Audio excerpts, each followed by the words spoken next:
What happened to Edward Furlong? There was a time when Edward Furlong looked like Hollywood's next superstar. By 13, he was starring alongside Arnold Schwarzenegger in one of the biggest movies ever made. Millions of people knew his face. Studios wanted him. Fans adored him. The future seemed limitless. But years later, the same kid who once played John Connor became one of the most tragic examples of how quickly fame can disappear. So what happened? How did a teenager who seemed to have everything lose so much? And were the warning signs there from the very beginning? In 1991, Terminator 2 Judgment Day exploded into theaters. For most young actors, sharing the screen with Arnold Schwarzenegger could be intimidating.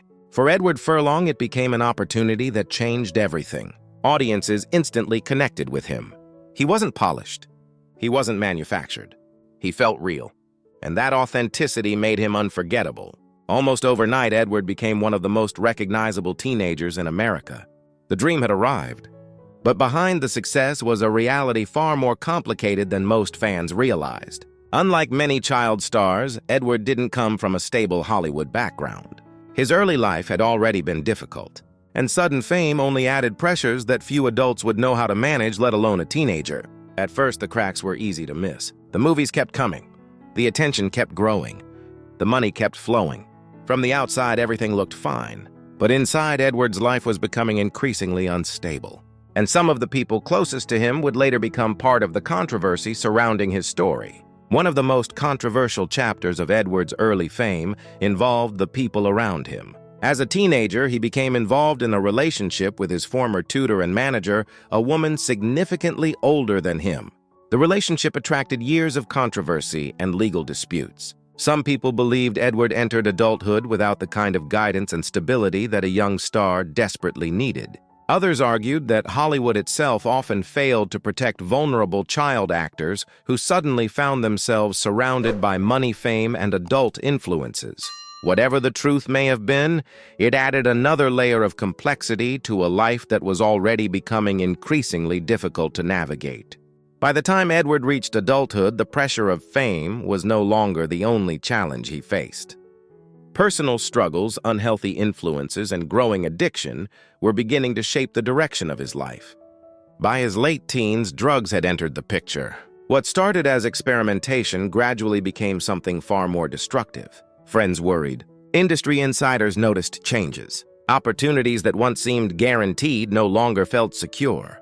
The most surprising part wasn't that Edward eventually struggled. It was how quickly things began unraveling after such an incredible start. One bad decision became another, then another.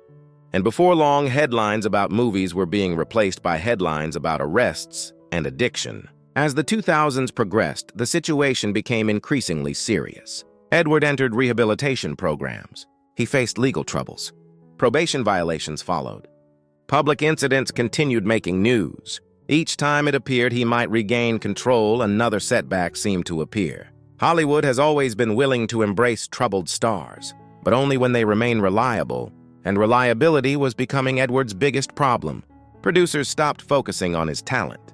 They started focusing on the risk, and once that happens, careers can disappear very quickly. That's what made his downfall so painful to watch. Nobody questioned whether Edward Furlong could act. Talent had never been the issue.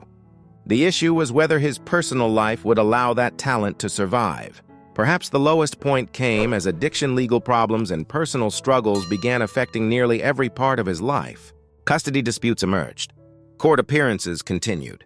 For fans who remembered the young hero from Terminator 2, the contrast became increasingly difficult to ignore. The headlines no longer focused on promising performances or future projects. Instead, they focused on legal disputes, addiction, and personal struggles. Each new story seemed further removed from the teenager audiences had once believed would become one of Hollywood's next leading men. The gap between Edward's early promise and his later reality continued to grow wider with each passing year. For many observers, it felt less like watching a celebrity scandal and more like watching enormous potential slowly slip away. The public image that had once made him famous was replaced by a very different reputation. For many former child stars, growing up in the spotlight is difficult. For Edward, it seemed almost impossible. The world remembered the kid from Terminator 2, but Edward was fighting battles that fame couldn't solve, money couldn't solve, and celebrity couldn't hide forever. Years later, there were brief moments when fans wondered whether a comeback might still be possible. Edward continued acting in smaller projects and occasionally appeared at fan conventions where audiences still remembered him as John Connor. The affection many fans felt for him never completely disappeared. People remembered the talent. They remembered the charisma. And perhaps most of all, they remembered what he represented during those early years. Not simply a successful child actor, but someone who once seemed destined to become one of Hollywood's biggest stars. His later appearances connected audiences to that memory and reminded them of how different his career might have been under different circumstances. Yet despite everything, his story didn't completely end there. Over the years, Edward repeatedly attempted to rebuild his life. He entered treatment. He spoke openly about addiction. He worked toward recovery.